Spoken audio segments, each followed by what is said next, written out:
सच में आज 140 करोड़ भारतीयों का दिल टूट गया।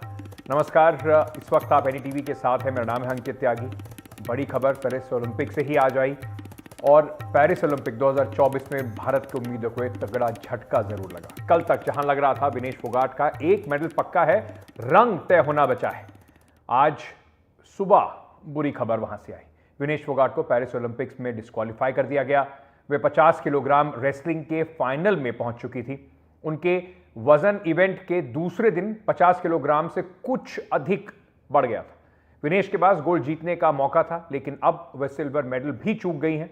विनेश फोगाट ने दमदार प्रदर्शन किया। दमदार शायद से भी ज्यादा कुछ कहना होगा। बिल्कुल ऐतिहासिक प्रदर्शन करा उन्होंने। और इस वक्त जो बड़ी खबर आ रही है वो कि प्रधानमंत्री ने उचित कार्रवाई के लिए कहा है, ऐसा खेल मंत्री बता रहे हैं। उन्होंने ये भी कहा कि विनेश को हर संभव मदद दी जाएगी। खेल मंत्री ने अब ये बयान दिया है। आपको बता दें कि आज इस पूरे किस तरीके से ये पूरा जो घटनाक्रम हुआ, उसके बाद पूरा देश समझ ही नहीं पा रहा था कि जहां पर हमें एक मेडल की उम्मीद थी, वहां पर कैसे सिर्फ 100 ग्राम वजन ज्यादा होने की वजह से विनेश फोगाट को यहां से जो मेडल की जो दौड़ है उससे भी बाहर हो गई। अब सिल्वर क्या, फाइनल मैच भी वो नहीं खेल पाएंगी।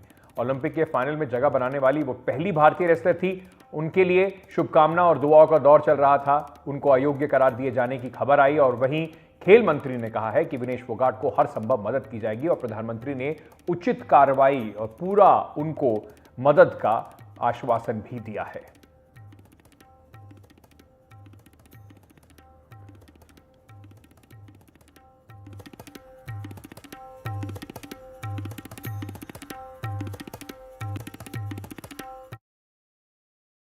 विनेश फोगाट पेरिस ओलंपिक की स्पर्धा से बाहर होने पर मैं एक वक्तव्य देना चाहता हूँ। भारतीय रेसलर विनेश फोगाट को तय कैटेगरी में ज़्यादा वजन 100 ग्राम होने की वजह से पेरिस ओलंपिक से बाहर होना पड़ा है। विनेश 50 केजी की कैटेगरी में खेल रही थी। स्पर्धा के लिए विनेश का वजन 50 किलोग्राम होना अनिवार्य था। यूडब्ल्यूडब्ल्यू के नियमों और विनियमों के अनुसार सभी प्रतियोगिताओं के लिए संबंधित श्रेणी के लिए प्रत्येक सुबह वजन माप का आयोजन किया जाता है। अनुच्छेद 11 के अनुसार यदि कोई एथलीट वजन माप प्रथम अथवा द्वितीय में भाग नहीं लेता है अथवा असफल हो जाता है तो उसे प्रतियोगिता से बाहर कर दिया जाता है और बिना किसी रैंक के अंतिम स्थान पर रखा जाता है। 7 अगस्त 2024 को 50 किलोग्राम महिला कुश्ती के लिए वजन का निर्धारण 7:15 और 7:30 पेरिस समय के अनुसार रेपोचेज और फाइनल में भाग लेने वाले पहलवानों के लिए किया गया था।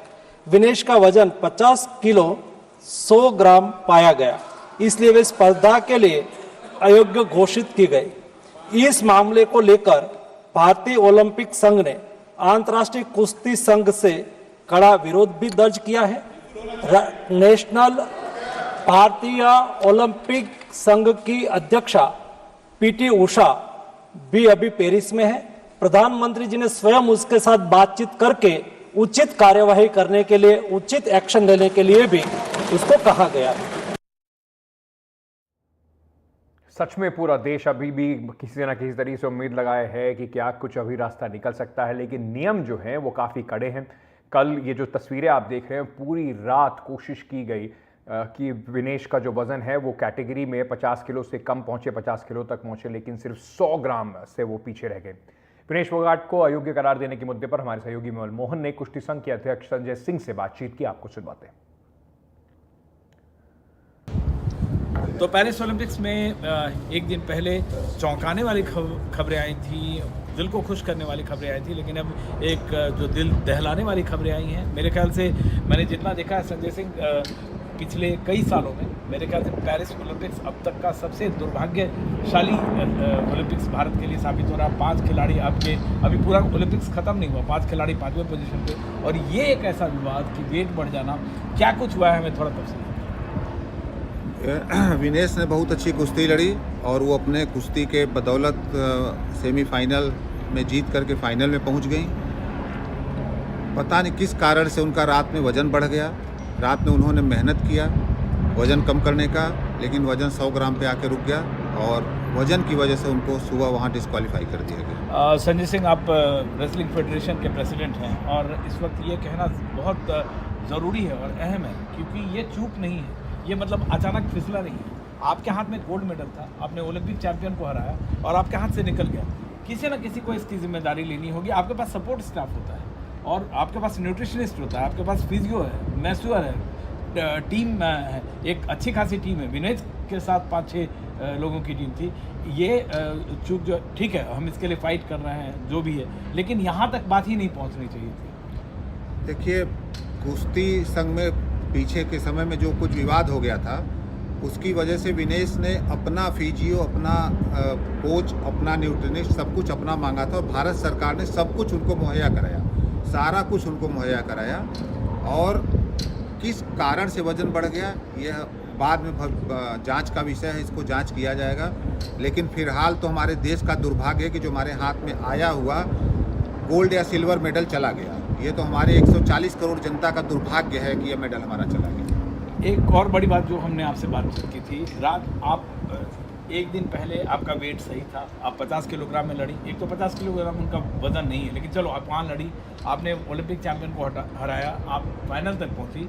इसके बाद वज़न कैसे बढ़ा और कैसे कम नहीं हुआ? यही उनके सपोर्टिंग स्टाफ इस बात को बता पाएंगे ना। वो विलेज में हैं और हम लोग विलेज में नहीं हैं। इसके लिए पीटी उषा मैडम वहाँ गई हुई हैं, वो सब चीज़ की इंक्वायरी कर रही हैं, किस तरह से वज़न बढ़ा, क्या हुआ, ये वही बता पाएंगे। नहीं, आपको ये तो जानकारी है कि 1 किलो वज़न बढ़ गया था जो कल के फाइट के बाद। उसके बाद कम करने के लिए आपके पास वेइंग मशीन होता है, तमाम तरह के उपाय होते हैं, क्यों नहीं कम किया जा सका? और कम जो हमें बताया गया कि उन्होंने रात में साइकिलिंग किया है, सब कुछ किया, उसके बाद भी वज़न 100 ग्राम पे आके रुक गया। वज़न कम करने का प्रयास उन्होंने किया, जब उनको पता लगा कि मेरा वज़न बढ़ गया है, उसके बाद कम करने का प्रयास किया, लेकिन वज़न 100 ग्राम पे आके रुक गया। दूसरी बात, ये क्या खबर है, सही है कि क्या उनको अस्पताल ले जाया गया है, क्या उनको ब्लड निकालने की कोशिश की गई? इस तरह का बहुत सोशल मीडिया पे नहीं, ये सब एकदम झूठ खबर है कि उनका कोई न ब्लड निकालने की कोशिश की गई, न कुछ। इतना समय ही वहाँ नहीं होता है वेइंग मशीन के पास कि आप उनको अलग ले जाइए, ब्लड निकाल के फिर ले आइए। ये सब समय नहीं, ये सब भ्रांतियाँ हैं, ये सब कोई बात नहीं। अब क्या कोशिश हो रही है? अब कोशिश यही हो रही है कि हम प्रोटेस्ट कर रहे हैं। अभी तुरंत हम इसको UWW सबको हम लोग रेसलिंग की टॉप बॉडी, हाँ, रेसलिंग की जो टॉप बॉडीज़ हैं उनको मेल कर रहे हैं कि हमें हमारी सुनवाई हो, क्योंकि बहुत अच्छी रेसलर है और 100 ग्राम वजन की वजह से इनको न डिस्क्वालीफाई किया है। लीगल ऑप्शंस भी तलाशे जा रहे हैं, आपने मुझे बताया। बिल्कुल लीगल ऑप्शन भी तलाशे है। पहले ये मेल हम लोग कर लें, क्या जवाब आ रहा है, उसके बाद लीगल IOC, और इसके बाद आपको उम्मीद है कि आज शाम के बाउट से पहले एक डिसिप्लिनरी उम्मीद पे ही तो हम लोग का सब कुछ टिका हुआ है और इसको दुर्भाग्य ही कहेंगे कि हाथ में आया वो मेडल चला गया। इसको हम क्या बताएं। बिल्कुल, चलिए, अभी तो जांच का है और अभी हम प्रोसेस में हैं, लेकिन जितना मैंने कवर किया ओलंपिक्स, ये चूक है और चाहे जो भी रिस्पॉन्सिबल हो, इसको बहुत ही सख्ती से लेने के। आपके पास मेडल आते कब है? एक गोल्ड सिल्वर के पास आपके आ रहा है, 5 आपके एथलीट जो है 5वें नंबर पे हैं, तो ये इस पे सख्ती बरतने की ज़रूरत है। देखते हैं संजय सिंह क्या कुछ निकल के आता है। और बाकी जो आपके जो रेसलर्स हैं, वहाँ पदकों की उम्मीद है? बिल्कुल, अभी हमारे 2 रेसलर्स की तो पूरी उम्मीद है, 2 पदक की पूरी उम्मीद है अभी भी, और उम्मीद पे हम टिके हैं। बाकी इस पे जिस वजह से भी इनका वजन बढ़ा हो, इस पे मैं भारत सरकार से गुहार करूंगा कि इसकी जांच करा के जो भी इसके लिए उत्तरदायी हो उनको दंडित किया जाए, क्योंकि 140 करोड़ जनता का अपमान है मात्र 2-4 लोगों की वजह से। और मैं बहुत दुखी मन से इस बात को कह रहा हूँ कि मेरा आया हुआ मेडल, हिंदुस्तान का आया हुआ गोल्ड मेडल चला गया। प्रधानमंत्री नरेंद्र मोदी ने इस मामले को लेकर भारतीय ओलंपिक संघ की अध्यक्ष पीटी उषा से बातचीत की। उन्होंने साथ में कहा, ट्वीट भी करके विनेश का हौसला बढ़ाया। प्रधानमंत्री ने अपने ट्वीट में लिखा कि विनेश, आप चैंपियंस में चैंपियन हैं, आप भारत का गौरव हैं और हर भारतीय के लिए प्रेरणा है। आज का ये झटका दुखदाई है, काश मैं शब्दों के जरिए अपना दुख प्रकट कर सकता। साथ ही मैं जानता हूं कि आप जीवटता की प्रतीक हैं। चुनौतियों का डटकर सामना करना आपका स्वभाव है और मजबूत होकर वापसी करें, हम आपके साथ हैं।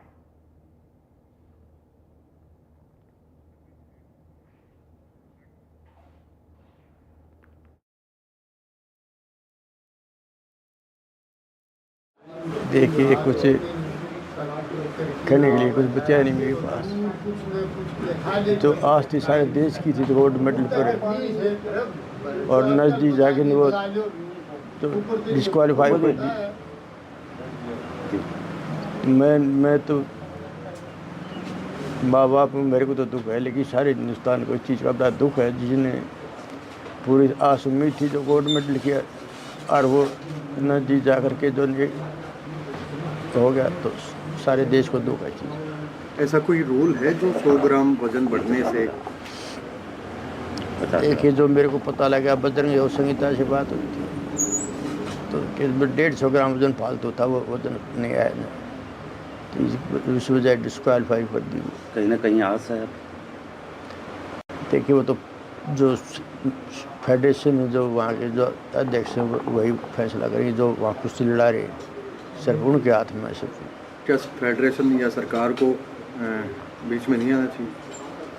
देखिए, जो रूल के हिसाब से जो बना रखा है, क्या रूल बना रखा है, छूट दे रखी है कि नहीं छोड़ते इतने वजन की, तो वो जो आगे जो फिल्ला के जो हैं, जो कुश्ती के जो वहाँ जो वही जो वहाँ फैसला लेंगे इसके बारे में, वो तो ना कोई सरकार कर सकती, सिर्फ वही कर सकते हैं वहाँ जो बैठे हैं, जो कुश्ती लड़ा रहे हैं। देशवासियों को क्या कहना चाहेंगे आप? देशवासियों को क्या कहना चाहेंगे? भाई, देशवासियों में जो आस उम्मीद थी, जो ये डिस्क्वालीफाई होगी, तो सबको दुख है, लेकिन मैं विश्वास देता हूँ आगे और जो मेहनत करेंगी, और जो देश के लिए जो है एक दो लड़की और उन पर जो करेंगे, जो मेडल आएंगे। ओलंपिक में गोल्ड बहुत ज़्यादा ये निराशा वाला ज़रूर सबके लिए हो जाता है। अभिनव बिंद्रा जो खुद चैंपियन है, ओलंपिक गोल्ड जीत चुके हैं, उन्होंने भी एक्स पर एक पोस्ट करके अपना जिस तरीके का डिसअपॉइंटमेंट है, दुख जो है, निराशा जो है, उसको जताया। उन्होंने कहा कि ओलंपिक में गोल्ड बहुत ज़्यादा निराश हो गया हूँ। कभी कभी लोगों का सच्चा चैंपियन बनने के लिए आपको स्वर्ण पदक की आवश्यकता नहीं होती।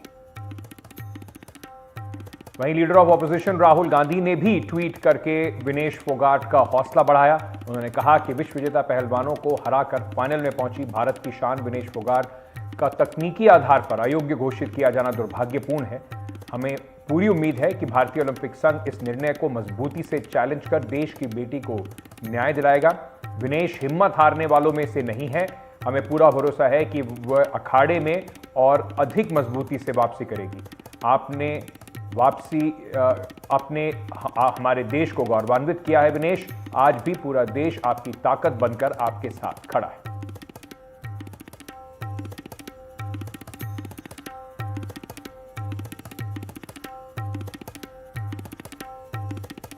उत्तर प्रदेश मुख्यमंत्री योगी आदित्यनाथ ने भी एक्स पर पोस्ट करके विनेश फोगाट का हौसला बढ़ाया। उन्होंने कहा, विनेश फोगाट जी, आप सभी भारतवासियों के लिए गौरव विजेता चैंपियन हैं।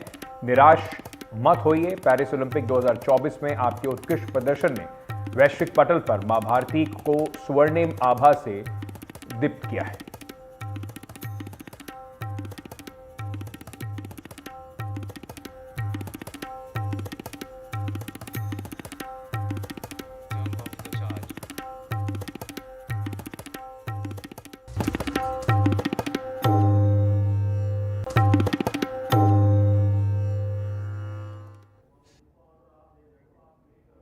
कुछ दिन पहले जो फाइनेंस मिनिस्टर निर्मला सीतारमण ने बजट अपना पेश किया था, उसमें उन्होंने जिस तरीके से इंडेक्सेशन को हटाया था, उससे प्रॉपर्टी और ख़ास तौर से मिडिल क्लास के जो लोग थे काफ़ी नाराज़ थे। लगातार कई दिनों तक पॉलिटिकल और आम जनता के बीच में जो राय बनी, जिस तरीके से उसका विरोध हुआ, उसका असर अब दिखना शुरू हुआ है।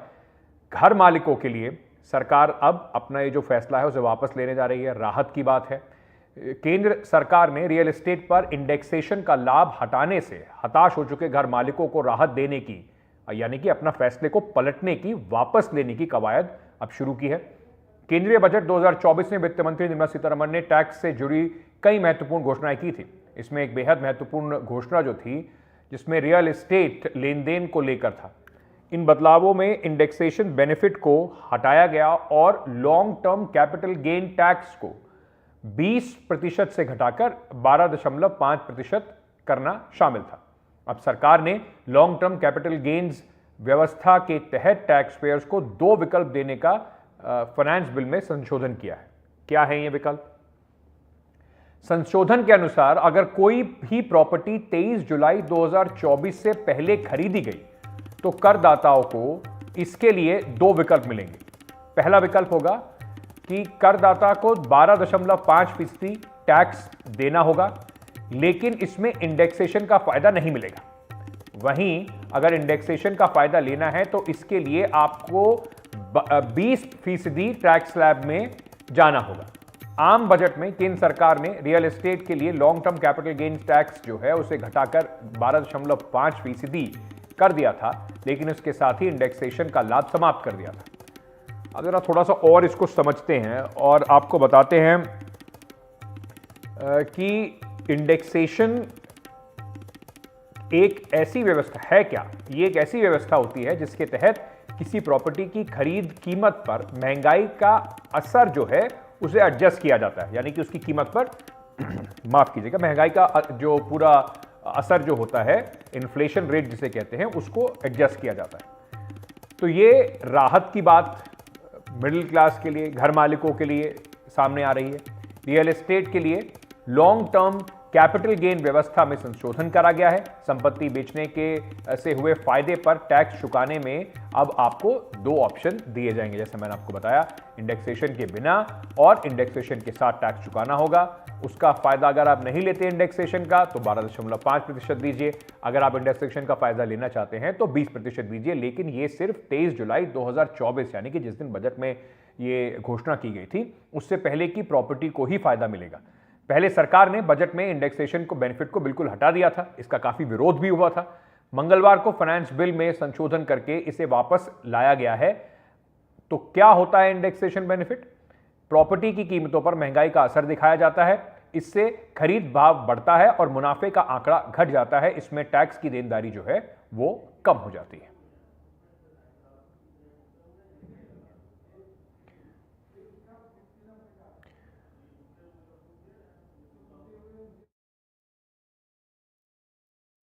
मकान या जमीन बेचने पर लगने वाले long term capital gain tax के मामले में केंद्र सरकार ने आंशिक राहत दी है।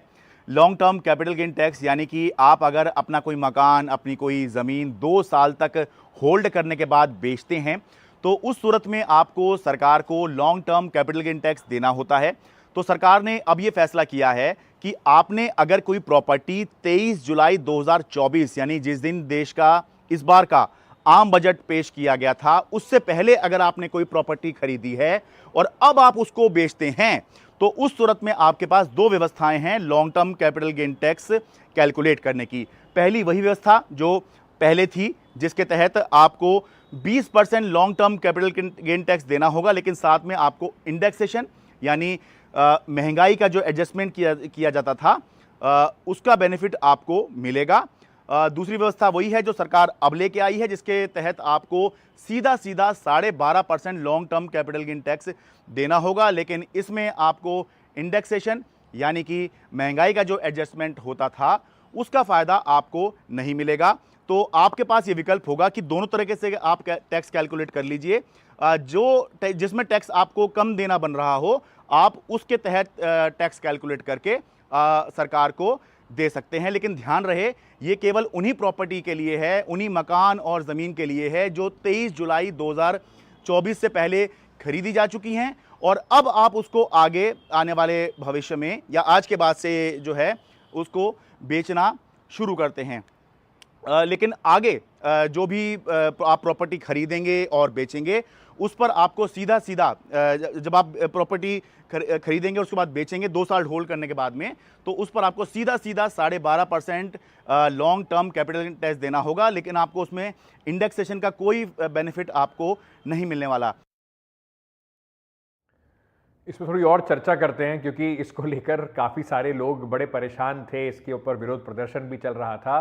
कुमार मिहिर हमारे साथ जुड़ रहे हैं, एडवोकेट हैं सुप्रीम कोर्ट में। दिनकर पांडे साहब जुड़ रहे हैं, वाइस प्रेसिडेंट हैं ये नेफोवा के। बहुत बहुत शुक्रिया आप सभी का हमारे साथ जुड़ने के लिए। मिहिर साहब, सबसे पहले मैं आपसे ये बात समझना चाहूँगा कि दर्शक जो इस वक्त देख रहे हैं, तो क्या इसको राहत के तौर पर देखा जाए, माना जाए कि जो इतने दिनों से लोगों का थोड़ा प्रेशर हम सोशल मीडिया पर देख रहे थे, लोग जो इस पर लगातार बातचीत कर रहे थे, उसका असर दिखा है, या इसमें अभी भी आपको लगता है कुछ गुंजाइश बची है? देखिए, ये एक बहुत बड़ी डिमांड थी मिडिल क्लास की, जिनके लिए रियल एस्टेट एक सोर्स ऑफ इन्वेस्टमेंट होता है, और वो बहुत सालों की अपनी कमाई को रियल एस्टेट में डालते हैं। उनके लिए एक बहुत बड़ा झटका था जब ये इंडेक्सेशन का रिलीफ हटाया गया। आप इसको 2 मिनट में समझिए कि इंडेक्सेशन होता क्या है और ये रूल क्या था। मान लीजिए आपने एक प्रॉपर्टी खरीदी 1 करोड़ की 2010 में, और उसको आप बेचते हैं 4 करोड़ में आज के टाइम पे, तो जो आपको कैपिटल गेन है वो difference of selling price minus difference of purchase price, मतलब ये इंडेक्सेशन आप हटा देते हैं तो 3 करोड़ पे 12.5%, मतलब 37,50,000 रुपए आपको टैक्स देना पड़ता है जी। अगर इंडेक्सेशन का बेनिफिट होता था तो उसमें ये जो 1 करोड़ का परचेज प्राइस था, ये हर साल इन्फ्लेशन को ऐड करके जब 2024 में परचेज प्राइस कंसीडर किया जाता तो ये करीब 3-3.5 करोड़ के आसपास लिया जाता। प्राइस यानी 4 करोड़ माइनस जो परचेज प्राइस है, ये 3-3.25 करोड़ रुपया, वो 75 लाख रुपया जो कैपिटल गेन है वो होता, और उसका 20%, मतलब करीब करीब 15 लाख रुपया या 20 लाख रुपया आपको टैक्स देना पड़ता। तो जो अंतर, जो टैक्स, जो कैपिटल गेन्स टैक्स जो मिडिल क्लास को देना पड़ता, वो डिफरेंस बहुत ज्यादा था। तो ये मिडिल क्लास की बहुत बड़ी डिमांड थी कि इसको वापस लाया जाए। और इससे एक और चीज थी कि जो घर खरीदार थे वो ब्लैक मनी में बेचने के लिए या कम प्राइस दिखा के बेचने के लिए भी अट्रैक्टिव उसमें उसकी तरफ जाते, तो उसको भी रोकने के लिए एक बहुत बड़ा डिमांड थी कि इसको इसलिए भी इंडेक्सेशन को वापस लाना चाहिए जी। तो हम बहुत शुक्रगुजार है सरकार के कि उन्होंने हमारी बात सुनी, और ये रूल कम से कम 23 जुलाई तक के उन प्रॉपर्टीज के लिए, उन जो उससे पहले खरीद दिए गए हैं उनके लिए लेके आए। हम तो ये डिमांड, सर आपका जो कनेक्शन है वो थोड़ा सा चूक रहा है, मतलब बार बार बीच में आपकी आवाज़ जा रही है, तो मैं कोशिश करता हूं कि उसको थोड़ा सा बेहतर हम लोग एक बार संपर्क साध के आपसे दोबारा समझें। लेकिन पांडे साहब, ये जो कट ऑफ सरकार ने अब लगा दिया है 23 जुलाई तक का, आपको लगता है कि सभी लोगों को, जो अभी जो लोग मकान खरीद रहे हैं या उसके बाद खरीद रहे हैं, उनको भी ये बेनिफिट मिलना चाहिए था?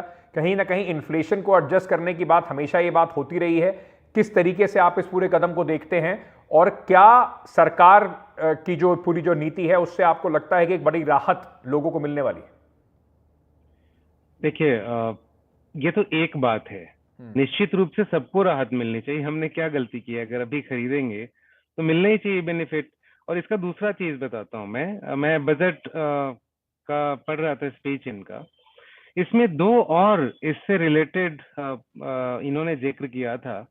एनेक्सर ऑफ पार्ट बी है, उसमें पॉइंट डी है, ये ट्रांसफर ऑफ कैपिटल एसेट का जिक्र करते हैं, और ये बोलते हैं कि कोई भी गिफ्ट, विल या इररिवोकेबल ट्रस्ट को जो ट्रांसफर होगा, वो अगर इंडिविजुअल या हिंदू अनडिवाइडेड फैमिली का नहीं है, तो बाकी जो भी ट्रांसफर होगा वो कैपिटल गेन कैलकुलेशन के दायरे में आएगा। ये पहला है। दूसरा है, D7 में ये जिक्र करते हैं कि जितनी भी अचल संपत्ति है सब पर इनका TDS देना होगा। अब हम इसको अगर इसके साथ मिला के देखें तो समझने वाली बात यह है कि क्या जितनी सारी अचल संपत्ति है, कैपिटल एसेट है, नॉर्मली शहरों में मध्यम वर्ग कहाँ से खरीदता है? कोई इंडिविजुअल से तो खरीदता नहीं है, या वो ट्रांजैक्शन कहीं HUF से तो होता नहीं है, तो क्या उन सब पे लगेगा? दूसरा, ये दायरा अगर बढ़ा है तो इस बढ़ाने वाले दायरे के साथ क्या टैक्स या इंडेक्सेशन पे कोई बेनिफिट मिलने वाला है? मुझे लगता है कि जो ये नया रूल भी बनाया है इन्होंने, जिस तरह से दायरा बढ़ाया है कैलकुलेशन का, और उसके बाद जिस तरह से ये कर दिया है कि इस पर्टिकुलर डेट के बाद सबको कैपिटल गेन टैक्स देना ही होगा, और वो भी नए रेट से देना होगा, तो बहुत ही दुर्भाग्यपूर्ण है और बहुत ही नुकसानदायक है। आप ये मत समझिए कि सारे लोग इन्वेस्टर ही हैं। इन्वेस्टर तो ठीक है, फिर भी 1-2 साल के अंदर निकल जाएंगे या 1-2 साल के बाद निकलेंगे, लेकिन जो एंड यूजर हैं, हमारे जैसे लोग हैं जो अपने रहने के लिए लेते हैं और बहुत मजबूरी में बेचते हैं, कभी कभी इलाज के लिए बेचते हैं, कभी किसी की पढ़ाई के लिए बेचते हैं। उस निम्न मध्यम वर्गीय परिवार जो बहुतायत में है हिंदुस्तान में, उनका भी ख्याल रखा जाए और उनके बेनिफिट की बात की जाए। उनके लिए तो कुछ भी नहीं है, और नया रूल हो या ये दोनों बेनिफिट देने वाली बात हो, मुझे लगता है ये बस आई वॉश है। जिस तरह से दायरा बढ़ाया है उससे कोई फायदा नहीं दिखता मुझे।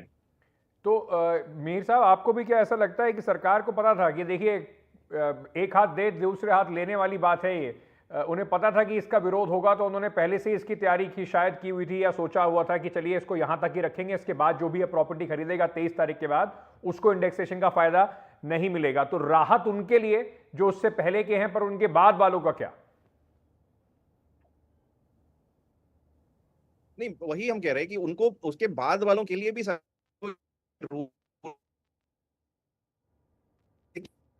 प्रधानमंत्री जी ने एक बात कही थी, सारे दूसरे उद्योगों को भी सपोर्ट करता है। अगर रियल एस्टेट नहीं बढ़ेगा तो बाकी उद्योगों को भी नुकसान होने वाला है। और अगर देश के ग्रोथ की बात करें तो रियल एस्टेट में इन्वेस्टमेंट एक बहुत बड़ा फैक्टर है, उसको आपको बढ़ाना पड़ेगा। मुझे नहीं लगता सरकार ने सोचा था कि इस कदम का इतना विरोध होगा। उन्होंने बस ये एक एक्सपेरिमेंट किया कि ये लॉन्ग टर्म कैपिटल गेन्स को टैक्स को कैसे बढ़ाया जाए। और ये जो विरोध है, ये मिडिल क्लास का जो विरोध है, उसके बाद ही उनको अपना कदम पीछे खींचना पड़ा है। अभी ये एक ही चीज, जैसा दिनकर जी कह रहे थे, एक ही कदम इन्होंने वापस लिया है, बट और भी सारे इश्यूज हैं जिसके बारे में भी सरकार को सोचना पड़ेगा, क्योंकि ये मिडिल क्लास के हितों के खिलाफ है। और हम चाहते हैं कि जो एक बड़ा कदम सरकार ने लिया है ये अच्छी पहल है, लेकिन आगे के बाकी के भी जो रियल एस्टेट ट्रांजैक्शंस हैं, जो क्योंकि प्राइमरीली जो मिडिल क्लास है वही ये मकान खरीद और मजबूरी में ही, जैसा अगेन दिनकर जी कह रहे थे, मजबूरी में बेचता है, तो उनको ये राहत देना चाहिए। और मुझे लगता है सरकार ये सोचेगी। अगर नहीं सोचेगी तो फिर लोगों को प्रॉब्लम होगी और लोग इसका विरोध करेंगे। तो मुझे अभी भी लगता है कि सरकार ने सोचा नहीं था कि कितने इतना विरोध होगा इस कदम का। जी, सरकार तक अपनी बात फिर पहुंचाने का लोगों के पास जरिया क्या रह जाता है? नहीं, लोगों के पास जरिया अभी, जैसे लोगों ने सोशल मीडिया का सहारा लिया, बहुत सारे जनप्रतिनिधियों ने भी इस बात को उठाया, मीडिया ने उठाया। हमें लगता है ये मुहिम थोड़ी और जारी रहेगी और पब्लिक प्रेशर ही है जो सरकार को अपने कदम वापस लेने के लिए मजबूर कर रहा है। पर क्योंकि ठीक है दिनकर पांडे जी, क्योंकि इस पर अब राजनेताओं ने भी बहुत टिप्पणी करी है, पार्लियामेंट में भी इस पर बात सुनी गई, राहुल गांधी ने भी इस पर कई सारी चर्चा की, तो आपको लगता है कि कहीं ना कहीं राजनीतिक फायदा ऑपोजिशन को ना हो, उसकी वजह से थोड़ी आगे की अगर इसके ऊपर कोई बातचीत होती है या इसका विरोध होता है वो मुश्किल हो जाएगा? देखिए, मुझे नहीं पता राजनीति जनता की भलाई के लिए। पांडे जी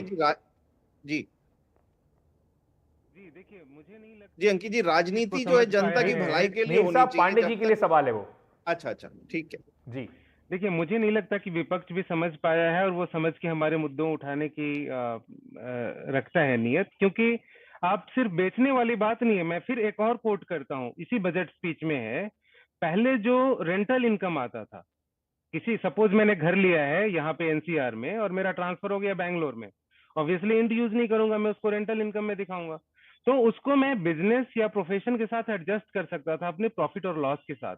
अभी इन्होंने क्या किया है कि उसको अलग कर दिया है कि आप सिर्फ इनकम फ्रॉम हाउसिंग प्रॉपर्टी में दिखा सकते हैं। अब उस इनकम पे तो मैं टैक्स दूंगा, लेकिन जो उसकी वजह से मुझे बाकी जगह लॉस हो रहा है उसके साथ मैं एडजस्ट नहीं कर सकता। तो एक तरफ आप हमें ये बोल रहे हैं कि आप बेचोगे तो इतना ज्यादा देना पड़ेगा, दूसरी तरफ ये भी बोल रहे हैं कि अगर आप फ्लैट ओनर हैं या घर के ओनर हैं तो आप रेंट पे लगाओगे तो भी इतना देना पड़ेगा। तो मध्यम वर्गीय परिवार की तरफ तो दोहरी मार पड़ी है, और ना तो विपक्ष ना पक्ष कोई भी इस मुद्दे को तो उठा ही नहीं रहा। वो सिर्फ एक ऊपर से बात कर रहे हैं कि long term capital gain tax इतना नहीं इतना होना चाहिए, इस डेट से नहीं इस डेट से होना चाहिए, वो तो एक फैक्टर है ही, लेकिन जो आपने कैटेगराइज किया है सिर्फ मोटी मोटी 3 कैटेगरी बना दी, इंडिविजुअल, एचयूएफ और अदर्स, जबकि अदर में इंडस्ट्रीज भी हैं, जैसा मिहिर जी बोल रहे थे, आपकी हाउसिंग बोर्ड सोसाइटीज भी आ जाएंगी, जो हम यहाँ पे प्लॉट लेते हैं वो अथॉरिटीज के प्लॉट होते हैं, वो भी आ जाएंगी। तो क्या सबको आप एक ही तराजू में तौलेंगे? रेसिडेंशियल, एग्रीकल्चरल और इंडस्ट्रियल, ये सबको तो अलग अलग होना चाहिए और अलग अलग टैक्सेस होने चाहिए। उसके साथ साथ आप रेंटल और सेल पे इतना भी रिस्ट्रिक्शन ना लगाएं कि हमारी जब जरूरत हो मजबूरी में तो उसका बड़ा चंक आपको टैक्स देने में निकल जाए और हम अपने इन्वेस्टमेंट का बहुत थोड़ा रिटर्न भी ना ले पाए। आप दोनों का बहुत बहुत शुक्रिया। काफ़ी जो इम्पोर्टेंट बिंदु हैं आप लोगों ने उठाए हैं कि राहत दिख रही है फौरी तौर पर, लेकिन अभी बहुत कुछ इस पे करना बाकी है। और ये पूरी तरीके से ऐसा नहीं है कि घाव पर मरहम लग गया है, ये सिर्फ एक कोशिश के तौर पर देखा जाए और इस पे एक व्यापक डिबेट की आवश्यकता है। और शायद जो जिस तरीके से जो दिनकर पांडे साहब कह रहे थे कि मिडिल क्लास को आपने और भी बहुत सारे तरीके से जिस तरीके की मार पड़ी है उस पर कम से कम सरकार को बात सुनने की आवश्यकता जरूर है। आप दोनों का बहुत बहुत शुक्रिया हमारे साथ जुड़ने के लिए। छोटा सा ब्रेक लेके वापस आ रहे हैं। Hello, Moto.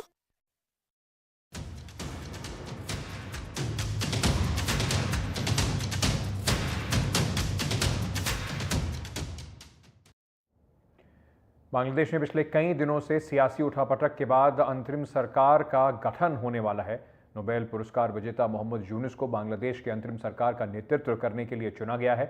देश के राष्ट्रपति मोहम्मद शहाबुद्दीन की अध्यक्षता में बंगभवन यानी राष्ट्रपति भवन में एक मीटिंग के दौरान यह फैसला लिया गया। प्रदर्शनकारी छात्रों ने मोहम्मद यूनुस को अंतरिम सरकार का नेतृत्व करने का प्रस्ताव स्वीकार कर लिया है। मीटिंग में आरक्षण आंदोलन का नेतृत्व करने वाले छात्र नेताओं के साथ साथ तीनों सेनाओं के प्रमुख भी शामिल थे। गरीबी से लड़ने में अपना काम के लिए गरीबों के बैंकर के रूप में मशहूर मोहम्मद यूनुस अंतरिम सरकार के मुख्य सलाहकार के रूप में प्रदर्शनकारी छात्रों की पहली पसंद थे। मोहम्मद यूनुस बांग्लादेश के पूर्व प्रधानमंत्री शेख हसीना के दृढ़ विरोधी रहे हैं। शेख हसीना के प्रधानमंत्री पद से इस्तीफा देकर देश छोड़ने के पीछे एक प्रमुख कारण इन्हें भी माना जा रहा है। गरीबों के बैंकर के रूप में पहचाने जाने वाले मोहम्मद यूनुस और उनके द्वारा स्थापित ग्रामीण बैंक को 2006 का नोबेल शांति पुरस्कार मिल चुका है।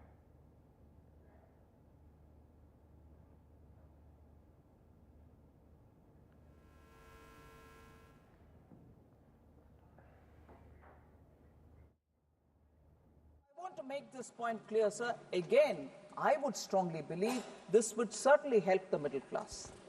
Again, sir, I would like to remind, through you, sir, the August House, that from the days of tax terrorism, when we were accused in 2014, saying do something immediately because tax terrorism is affecting the middle class and small businesses, and the rent-seeking approach of a few in the service had really hurt many of the taxpayers, and this was one of the biggest challenges before this government earlier in 2014, again in 2019 when we're trying to bring in the faceless system.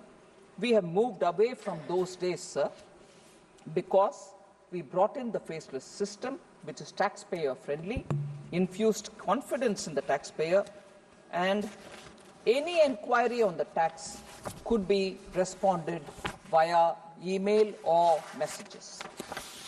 Besides this, Vivad Se Vishwas schemes were brought in, as a result of which, periodically, again this time also we've come up with the Vivad Se Vishwas, and as a result of which, periodically, pending litigation and demands have all been sorted out.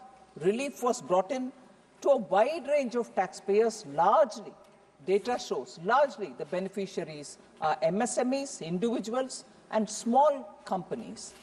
I would think this is also the segment which is the middle class segment. So they have found relief because of the Vivad Se Vishwas. So furthermore, small, old, and petty